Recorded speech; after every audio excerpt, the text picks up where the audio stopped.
Alright guys, so you already know with Halloween coming up, I said I was going to be making a lot of scary videos. So today we're going to be reacting to some scary stories. Okay, some Halloween scary stories specifically. Okay, not some regular scary stories. Halloween scary stories, okay? Let's read. Oh my gosh, you guys hear the ambiance music? Okay, the ambiance music. When I was 21, I lived with my two friends, Bruce and Ollie. We lived in a small house in a nice family-friendly neighborhood in the suburbs of our major city. Ollie owned the house and occupied the master bedroom on the main floor, and Bruce had the other bedroom on the main floor. My bedroom was on the mostly finished basement, which was great because I had a ton of privacy and a lot of open space. Oh, okay, that's dope. There was a side door that could be accessed from the basement, so I could come and go as I pleased without bothering the other roommates. We were all pretty close, but it was nice to feel like I had my own living space, even though there were three of us in the house. Okay, it's pretty good. At the time, Bruce and I were huge fans of Halloween and the fall season in general. But being adults and having full-time jobs, it wasn't really ideal for us to go out and attend Halloween parties like a lot of the other people we knew. Yeah, you know, yonks. Also, Halloween fell on a Tuesday this year, so instead we decided to just watch some horror movies in my basement bedroom and just hang out and relax. I wonder which one's telling the story. After we watched a couple of movies, we started to get a little bored. It was about 11 p.m. and the trick-or-treaters were home, and most people were in for the night. Okay. Knowing we had to work in the AM, we decided it would be a good idea for us to go on a quick walk and call it a night. Okay. There's something about the air on Halloween night. It's like when you go on a vacation to Florida and the night breeze just feels and smells different. I know what he means, That's how it is on Halloween. It's nostalgic and can almost give you a euphoric feeling. Anyway, as we started to walk in a quiet and somewhat desolate neighborhood, we approached the park. Now we walk through this park all the time during the day, probably at least 50 times at this point. It was a little park right in the middle of the neighborhood. The park had a main entrance from one of the busier streets, and a back entrance from the street we lived on. The back entrance was covered with a lot of trees and a very small wooded area. Trees? Oh my About goodness, so 30 yards from the entrance, there were three baseball fields, a pavilion, and a basketball court. Wait, what the fuck? We walked into the back entrance where all the trees were, and it was nearly pitch black, but there was a low orange hue from the streetlight barely making its way through the trees. As we walked through the wooded area, we both stopped abruptly. We thought we saw a man standing at the end of the path. The figure was completely still, and it was so dark we couldn't be sure what it was. Yeah, I called makes sense. "Hey!" to the figure, but no response. Okay, so that's him. So he's the one telling us the story, we should turn around, but Bruce said we should check it out. Bruce Wayne. Which was unlike him because I was usually the braver of us too. As we got closer, it was clear it was a man standing there. The man was completely still and had both of his hands in his front hoodie pocket. His head was down facing the ground. Trying not to freak out, we decided to slowly back up and make our way to the street and our house without further confrontation. Okay. Before we even moved, we heard a noise next to us coming from both sides. Trying to focus our eyes in the darkness, we saw two more figures moving towards us in the woods. Unlike the other guy just standing there, these people were approaching us. I wish I could explain the feeling I felt inside me during this point. It's like the sinking pit in your stomach when a cop pulls up behind you with his lights on, but 100 times worse. Fight or flight kicked in, and we turned and sprinted full speed out of that park and onto our street, never looking back to see if they were following us. What the heck? We ran right to our house and locked the doors behind us. While sitting in the basement, we had all the lights off, and we were trying to look out the basement windows to see if we could see if anyone followed us or possibly saw the house we went into. We were so scared we didn't know what to do. Were we in real danger? Was it someone just playing a prank? After about half an hour or so, we decided that they most likely didn't follow us, and it was probably okay to go to sleep, especially considering we both had work in the morning. At about 2:30 in the morning, Bruce woke me up. He said he thought he heard something outside his bedroom window. I went to his room and looked out the window, and I could see a pumpkin laying in our backyard. This was concerning because we didn't have any pumpkins outside our house. We didn't set any up for decorations or anything like that. The second time tonight, we were terrified and decided to go into the living room. While in the living room, we made sure we had the house lights off and began looking out the front windows. Within the first minute of looking, there they were. 3 men standing in the middle of the road just staring at our house. We thought about calling the police, but what were we going to tell them? There are 3 guys not standing on our property who may or may not have thrown a pumpkin in our backyard.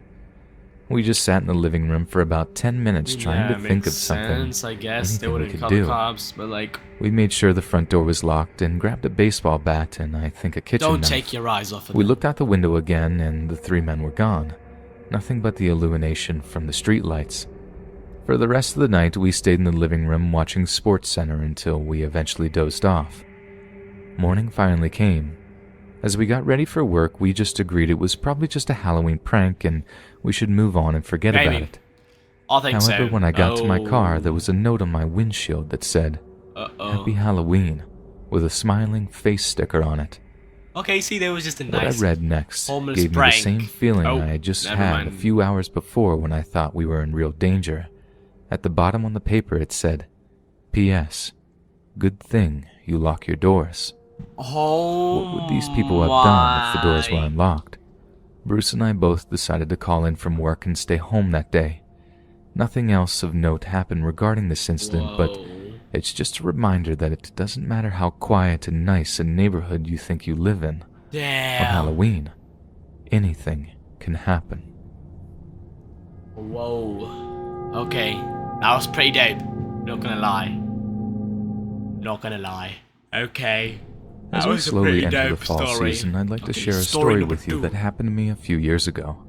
I have Okay. mentioned this story to some of my close personal friends and family, many of which don't believe me, and that's Okay. fine. I'll believe you, They bro. probably think I'm just joking around or trying to scare them, but I know I experienced something that night and I wish I had a better explanation for it. At the time these events took place, I lived on a quiet street a little outside the city, but not quite into the suburbs. My street had a big rundown house at the very end of the block that was across from an unused You parking already know lot it's about to go and an down. out-of-business bar. The person who inhabited the house before it became dilapidated was Mrs. Morgan. Mrs. Morgan was an old curmudgeon in every sense of the word. Every time my friends and I would walk by the house, she would yell at us and make some insanely random comment like we were trampling her garden or using her garbage to play Shut up. hide and seek or some You old other hag. incoherent nonsense that wasn't true. Even though my friends and I did get into some adolescence trouble around the neighborhood, we never did anything to Mrs. Morgan. Our parents Okay. always told us that we should try and be nice. I mean, she was a widow Yeah. and had no children, so it must have been a pretty lonely life. Rewind about 3 years ago, and Mrs. Morgan unfortunately passes away, and the house becomes abandoned and, I believe, eventually condemned. At least there were signs on the boarded-up windows and doors, but I never got close enough to read what they said. I'll remember that. Needless to say, it became an eyesore for the community in what was a pretty quiet and uneventful street. My girlfriend at the time only lived a couple of blocks, and I would usually walk to and from her house when we hung out. It was literally a 4-minute walk tops, so it was no big deal. I would pass Imagine, Mrs. that's Morgan's nice. abandoned house and the empty parking lot with the out-of-business bar every time I walked to and from her house. Now fast forward to a few years ago, the last time I ever made that walk. It was about 3 a.m. on Halloween night, I guess technically November 1st, and I was walking home from my girlfriend's house. I was supposed to be home way earlier in the night, but we both fell asleep watching scary movies and pigging out on the scary extra candy her movies. parents didn't hand out. Oh my goodness. As I scary made it to my movies. street and started my walk past Mrs. Morgan's house, I heard a noise. I stopped for a minute to make sure it wasn't a skunk because for some odd reason that's the first thing that popped in my mind when I heard the noise. A skunk? I slowed down a little bit and looked at the house as I proceeded cautiously. That's when I noticed the front door that was usually boarded up and had a sign posted on it was now open. I tried to rationalize why the door was now open, saying to myself it was probably the wind, but then again, it was a beautiful, calm night. I then paused in front of the house and looked directly at the front door, and that's when I saw her, Mrs. Morgan, right there, staring back at me. I knew for sure it was her. But how? She had passed away and the house was clearly unlivable for anyone else. At this point, I was so scared that I just shouted something out. I don't even remember if it was words or just noises. The figure stepped onto the front porch and continued to stare at me. I broke my stare and just started running back to my house, turning back every now and then to just see if she run, was still bro. staring at me or perhaps following me. I made it back to my house probably 30 seconds later and opened the side door and went down to my room. I didn't sleep for the rest of the night. Yeah, I wouldn't sleep I'm either, not sure bro. if I was overtired or just had scary things in my subconscious with it being Halloween and watching movies all night, but I know I saw Mrs. Morgan standing there only a couple of feet away from me. Whether it was a true paranormal encounter or something that my mind made me think I saw, I won't ever know for sure. But hey, they always say that the veil between the living and the dead is at its thinnest on Halloween, and now I actually believe it. Oh my goodness, so scary, guys. No.